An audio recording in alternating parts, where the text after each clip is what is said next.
Today's guest, we just had to interrupt our little love fest on our video chat because we just really enjoy working together, and his knowledge is so helpful to our audience. Here he is. So Charlie is going to introduce. He is a member of the Been There, Got Out Club. He has dealt himself. He has intimate knowledge of all things regarding alienation and kids being weaponized and turned against another parent, especially pre, during, and post separation. And so the other day, Charlie, welcome for thanks for coming. I saw your amazing posts about gifts, and so I thought, let's definitely get together and do a short conversation, if that's possible for either of us, to have a short conversation before I start work, and before you end your day, because you're hours ahead of me. But I wanted you to talk about that post and gifts and when things are not received for a variety of reasons. But before we even start, can you officially introduce yourself? Yeah, certainly. Well, first of all, thank you very much for having me back again, Lisa. And as you say, we just love working together. I mean, we think that everything that you guys do is just amazing and fantastic. Right. And yes, I'm Charlie McCready. I am a parental alienation coach. I have been through this personally. I've been enduring pre-alienation and then post-alienation for about 25 years, one way or another. And I'm married to somebody, Emma Godden, who is a wonderful person as well. She's also been through alienation with 2 kids. So between us, we've been alienated step-parents, alienated parents. We've kind of covered all the bases. And we help parents navigate this whole challenging issue of alienation all the time. Yeah, and before we even start, I know some people don't believe this exists, but for us, dealing with only high conflict, men and women all over the world, this is, next to the legal abuse of the family court system, this is the #1 issue that our clients deal with. Again, men and women. We already know that people who abuse others commit psychological and emotional abuse, and so if they do it to you, why wouldn't they do it to your kids? Absolutely. And I mean, it's such a pity that this isn't formally recognized, because if it was, a lot of the issues that we are currently facing today as alienated parents would just disappear.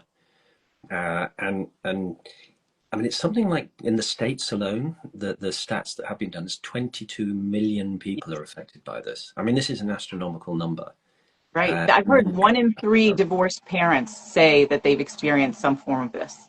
Yeah, I can believe that. And I think, yeah, the stats might be going higher and higher, the more research is done, and we come to appreciate just how much abuse is kind of quietly going on in the background.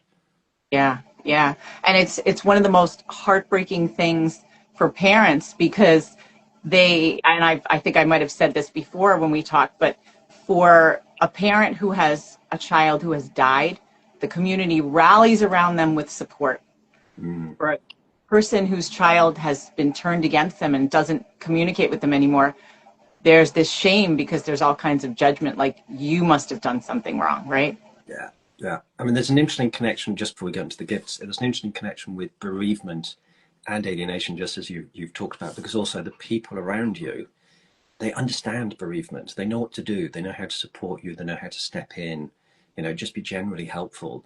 But with alienation, the people around us don't understand it. So our friends don't get it. Our families don't get it. The people in our workplace, the courts, the lawyers, the psychologists, like, nobody gets this stuff. And so instead of having the support network around you, exactly as you say, you have all these people criticizing you. Right. And not only are you lacking the support, but you're the only person who's typically giving yourself the support. So you have to help yourself. Then you have to help your kids, then you have to help your family, you have to help your partners, for those who've gone to new relationships. And it's like, it's so unfair. We are the foundation stone that's got to look after ourselves and then look after everybody else as well. Yeah, I find also, astonishment that people cannot believe that a child that they spent years pouring love into and raising, that this would ever happen. We hear that all the time. It's like, I can't believe this is my life. Yeah, and the speed and the perceived speed at which this happens because what they often don't realize is that there's this long period of what I call pre-alienation, where the alienating parent has decided either the relationship's coming to the end or is just kind of getting the kids to align with them anyway. But they undermine us, our characters, who we are, our relationships. And when I was talking about personal experience of 25 years, I had a decade of my ex undermining my relationship without really realizing what was going on. And so when we did separate, and this happens with a lot of people as well, when you separate, that's when the real pressure comes on the kids, and the kids can change in what seems like, a few hours or a few days. But really, the foundations for that have been laid for years in advance. Yeah, and that's why it's so important to talk about this, so that when you see what's happening, you can start planning what to do properly, legally, and in your personal relationships with your children. Yeah, and also just in your own mental and kind of emotional state, because I think that's one area that parents give way too little time to. They're always looking at dealing with the court systems or trying to help their children, and they don't spend enough time on themselves, forgetting that they're the thing that is going to help their kid the most. Yeah, and this is such a huge topic. And so, Charlie, I think I told you our current book is called When Your Ex Turns the Kids Against You. And I'm sure you can imagine, but and I'll tell you officially, like a lot of the stuff that we've talked about in our interviews, you are in it. You are Wonderful. all over our book. So your information is so helpful. And I think, like I said, it's essential in educating people, like you said, to take care of their kids, their relationships, but especially themselves, and knowing how to properly deal with it before it gets worse. Yeah. Because if you don't, it's going to get worse. Yeah, I mean, it's a long journey as well. Yeah. But should we cover gifts and Yeah. then So see tell us what the time is left, scenario. how much time you've got left, and then we can, because there's so much in this area that we can talk I know. about. Okay. So gifts. So a big thing that I think both of us see is when a parent has been turned against a child, the child doesn't have contact or has little contact, they give gifts and letters, and what happens? Well, yeah. I mean, I think it's worth just reminding people that the alienating parent hates us, and anything associated with us they also hate. So it's not just cutting the kids out of our lives, but they don't want reminders of us in their homes. So when we send gifts to the children, not only are we trying to kind of rebuild the relationship with our kids, which they're trying to stop, which the alienated parent is trying to stop, but then this gift now provides this kind of constant reminder of us in their home, and they want nothing to do with us in their homes. So very often, a lot of the gifts that they disappear, and they get intercepted, especially if the children are younger. They often get intercepted by the alienated parents. Sometimes they just get hidden. If the gift is received, then often it's taken away from the child, or the child is not encouraged not to play with it. Or very often the child just feels an enormous amount of pressure in receiving the gift. So one of the things I would say to parents is be very careful about the unintended consequences of the gifts that you are giving, depending on your circumstances. And also think about the fact that it's probably going to get thrown out, because parents want to overcompensate quite often because their child's not in their life, so they'll buy an expensive gift. And I would encourage you, you might feel mean in your heart, buy something that's cheaper on the basis that the child receives something, recognizes you've not given up on them, recognizes you've given them something. Don't make it too cheap so you can be criticized for it, but don't buy something too expensive. Well, you'll be criticized anyway, right? You're going to be criticized anyway, but work on the basis it's probably going to get binned, and it might never be opened. So don't spend $100 on it. Spend $20, $30 on it. Just be sensible. The other thing, which was in the post, is the idea of preparing. If you think that these gifts are never going to be received by your child, write a letter, write a birthday card, Christmas card, Thanksgiving, whatever, to the child, but keep it yourself. Okay, now why? Why would I write a card and keep it? Because it helps you cathartically to actually write the card as if your child is there and able to receive it. So it means that you kind of don't feel that you're being alienated as much as you really are. So it gives you an opportunity to imagine what the relationship is like, the way you want it to be. but then you keep it to the point in time you do have the relationship back with the child, and then you can share these things with them if it is appropriate. And that's a very important point. Sometimes when you're rebuilding relationships with the kids, they don't want to go into the past. So they might never ever open these presents, but they are there if they are more receptive. And then you can say, look, I've got this great big cupboard full of presents that I bought for every birthday, every event, graduations, whatever, that I missed. I never forgot about you. Yeah, because they're getting another story from your ex, right? Yeah. So basically, the ex is intercepting the present, and will then say, "Oh, it was never sent," and then they'll continue the narrative of that we've abandoned them, which is not true. Another thing that you can do, which I think is really helpful, because it's like date stamped, just put money in the account. Open up Really? a open up a deposit account for them, and every time it's their birthday, because it's not like a present that you buy that they might not want in a few years' time, and then it's going Right. to waste, or a present that they've outgrown. Because we want to lavish on them to the extent we can. So put a couple of $100 into an account somewhere. But each time you put the money in, it'll be recorded when you put it in. So when they go back and look at bank statements, if they wanted to do that, they'll say, oh yeah, on each of the anniversaries of my birthday or Christmas or whatever the event is, money went in. And Now, also Charlie, create with that a message account, for them. sorry, when do you set it up? Like, let's say you didn't set it up while you were still in contact with them, and then you set it up. How are they going to know that this is happening? Or you do it regardless? They won't know. If you have no contact with them, they won't know until you have the opportunity to tell them about the account. Um, if you do still have contact with them, you can set it up, and you can let them know that you're putting money into this account. It's like you don't have access to it. If you do have contact with them, you can give them the only access to the account. So like, there's no doubt about who's got access, who doesn't. Mm-hmm. You just put the money in, and it's up to them as to whether or not they take the money out. But That's a great kids, idea. if they see a couple of $100 going in, they kind of would rather take it out than not. Or if they see it building up to like 1,000 or 2,000, the desire to access it will only increase over time. Yeah, yeah. So you had shared a story in your post the other day about this cupboard, or we say closet, Yeah. full of presents. Like, can you share what happened?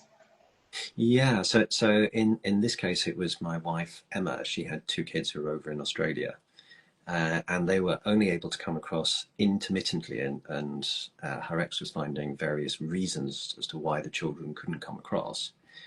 And so she literally was she was buying presents and writing cards and putting them, storing them in a cupboard. And then on the odd occasion that they did come across and visited us, then she was able to show them and said, look, here are all the things that I bought for you, and let them open them, and let them see that they had never been forgotten about. And let them, very often they didn't want to take the presents back with them unless it was something that they could, a piece of jewelry is a lot easier for a young girl to hide, for instance, than Mm-hmm. something that's more obvious, or a bigger present. Big toys, stuff like that. It's kind of hard for the kids to hide. But if they've got something that's more personal, that they can make it's less obvious to the alienating parent that they've received this gift. Then that's something that's much more likely to be received. Sorry, it's much more likely to be something that could be used by our kids. Yeah, And it's it's so sad about having a child having to hide things. Yeah, but it's also a good indicator of, if you as your relationship develops.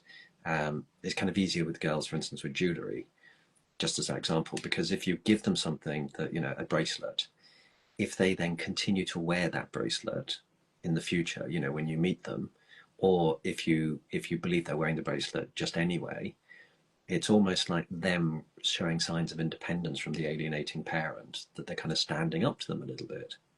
That's really interesting. I thought you were going to say that it shows that they still feel somehow connected with you. They're not disposing everything related to you. Yeah, I mean, they will, yeah, they will absolutely feel that as well. So it's a sense of, that connection. But it's also this sense of independence. And I think it's always worth iterating to parents that even when you do, if even in a position of no contact, the vast majority of parents end up rebuilding relationships with their kids. It's more a question of when you get that opportunity to do it rather than if. And there are people who, unfortunately, will go through long periods of no contact or might never rebuild relationships with their kids. But the people who don't rebuild tend to be in the minority. So for most people, who are listening today, hopefully you're in that majority who will at some point be able to restore your kids. Is there an age or a period of life? No. Okay. There is. It happens at any point in time. So you really need to be, and this is one of the key lessons for the parents, you need to be ready now for whatever might happen at whatever point in time. And when I say be ready, you need to be understanding alienation. You need to understand what your kid has experienced, seeing the world through their eyes, why they are behaving the way they are, because they're just coping mechanisms, and also yourself. Because if you're not healed and you're introduced to your kid again, you're trying to rebuild that relationship, all of your old hurt and wounds, for instance, the need to correct the record, I didn't do this, your mum or your dad's been lying about me, as soon as we go back into those conversations with our kids, we're holding them in the loyalty conflict, which is the place they don't want to be. So we have to be healed. So it's like we have to take that opportunity during that no contact phase, or even if we do have contact, immediately start working on us and our kids. But in terms of when does it happen, I mean, there are examples of one family that I was working with recently. Their son, they hadn't seen him, a young teenager, they hadn't seen him in 18 months. And what they didn't know is that in the background, he was becoming really unsettled with his mum. And his dad reached out to him as he did regularly, which is why we say keep on reaching out to kids. One of his regular reach outs, he said, "Would you like to go fishing?" And this time the kid said yes. So they went fishing for a day. And what the kid was doing is he was testing to see if it was safe for him to come back and live with his dad again. Wow. It wasn't a case of, just rebuilding the relationship slowly. The kid moved in lock, stock, and barrel 1 week later. Wow. And Yeah, that was, we've seen that also. yeah. So there's a comment by someone that I think both of us sort of know through social media. And he said that when his daughter turned 21, he gifted her his sacred Harley Davidson motorcycle leather jacket that he'd gotten from his mom 35 years before, but he had to ask his daughter to leave it at his house. What do you think of that? Because he knew it would disappear. We know that. But I think that's being sensible. Although you want your child to have it, I think until the point in time that they've got their own independence, their own space to live in, basically their own house, I wouldn't risk anything that's really valuable being sent across to the alienator's home. Passports disappear, stuff that's, as I say, anything associated with us tends to disappear. I was yeah, just very quickly back on the age thing again. What often happens with a lot of kids when they get up to being sort of 18 to early 20s, that can often be a time we see a little bit more movement with them because they're a little bit older, they're a little bit more independent. Quite often they're going to college or they're going off to a university. And if they move out of the home in those environments, then they're no longer being monitored in the same way that they were at home. So mhm, instead of just receiving texts, they might start answering texts. They might start having phone calls. They might be prepared to actually meet you. So we often see a lot of movement happening in that kind of 18 to early 20s range. But again, yep, there's no guarantees. I mean, some kids, they're not even kids. Some adults get alienated in their late 20s or early 30s, yeah, which shows this pre-alienation how powerful it can be, even on people that we would say, well, you're no longer a kid, you're an adult. yeah. There's so much I want to talk about, but we we don't have time. But we're going to keep jumping on, please, and discussing little aspects of this. The thing about the gifts is really really helpful because it happens all the time, and you feel like, what am I supposed to do? Like, my kid thinks I don't care. Yeah, yeah. And I think that that's the most important thing. As best you can, keep giving them, well, keep going through the act of giving them presents. To say, put it in a bank account, physically send them some stuff. You know, you might want to just send them something as a memento to their house, knowing it's going to get intercepted, Mm-hmm. or store it, especially if when they're getting a bit older. You can buy more expensive presents that will be kind of age appropriate as they continue to get older. As they do get older, what some parents also do as well is once the kids move out of the home, and this is for the kind of the no contact kids, very often parents have found what has worked for them is the kids moved out of the home, and they would just go and leave that present, you know, outside their house. Sometimes parents also use PO boxes, or they get the kids to go down to the post office to collect a present. Yeah. Uh, You know, yeah, as you're saying this, it's making me think of something that we talk about in our book in terms of the legal aspect of it, is you want to also document your attempts to communicate with your child. mm, So maybe if you're going to drop it off at the house, take a picture, which has mm-hmm, that time and date stamp. yeah, If you're going to send a card, take a picture of it just so you have it mm-hmm, for your legal records as well. yeah, yeah. I mean, I think anything that you can do like that will help. And also, yeah, the one caveat with this, as I say, is when you start rebuilding relationships with your child, they typically want to operate in the here and now. They don't want to go back into the past. And so, although you might have some presents that you bought for them, don't be surprised if they're not receptive to receiving them, because to them, that kind of associates with the loyalty conflict that they were being caught in between the alienated parent and you.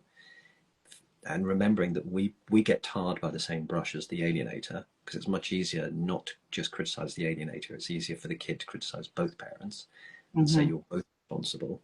Yeah.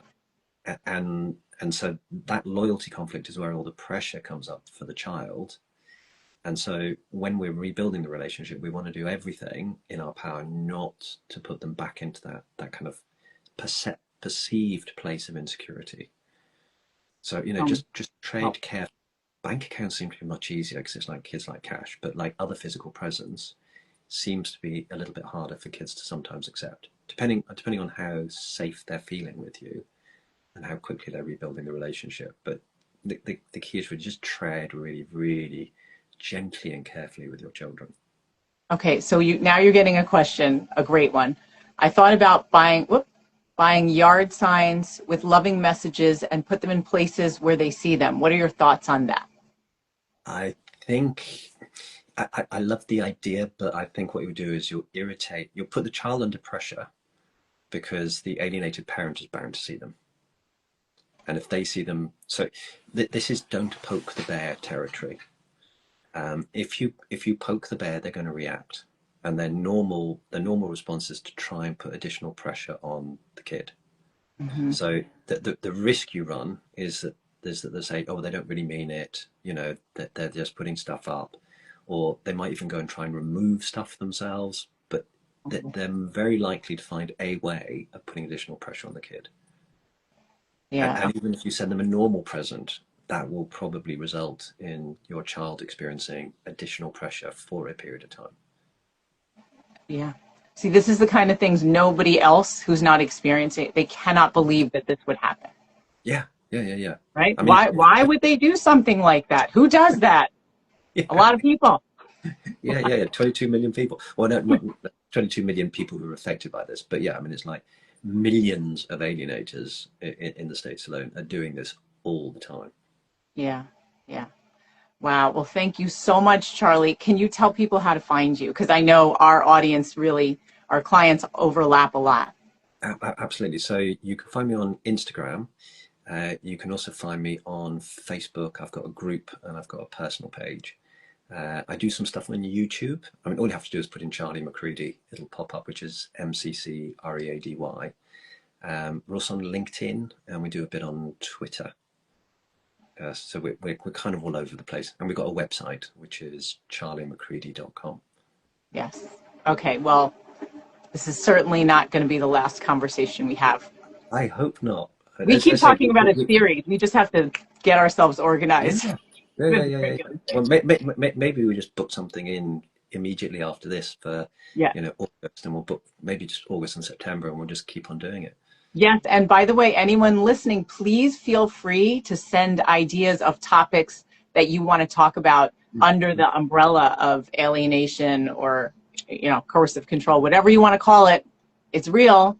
We see it all the time ourselves. And like Charlie said, the statistics say 22 million people in America, and I think Canada alone, are experiencing this. Yeah. I always think of parental alienation like electricity. When they first introduced electricity, people couldn't see it, so they didn't believe it. Mm, Gave them a hell of a shock when they experienced it. yeah, yeah, that's It's a good great analogy. analogy. So before we end, I hope you see this. Charlie was my biggest inspiration and has been for a few years. Oh, Yeah, thank you very much. Thank you very yeah. much. I think you're our biggest inspiration, Lisa. Oh my God. Thank you. Anyway, Charlie, let's definitely put something on the calendar. Again, you guys, please send us any questions, topics you want to talk about. We're happy to do it. Yeah, yeah, we'd love to. We'd love to All help. right. Talk to you Cool. soon. Okay. Thanks, Lisa. Bye. Thanks, everybody. Bye.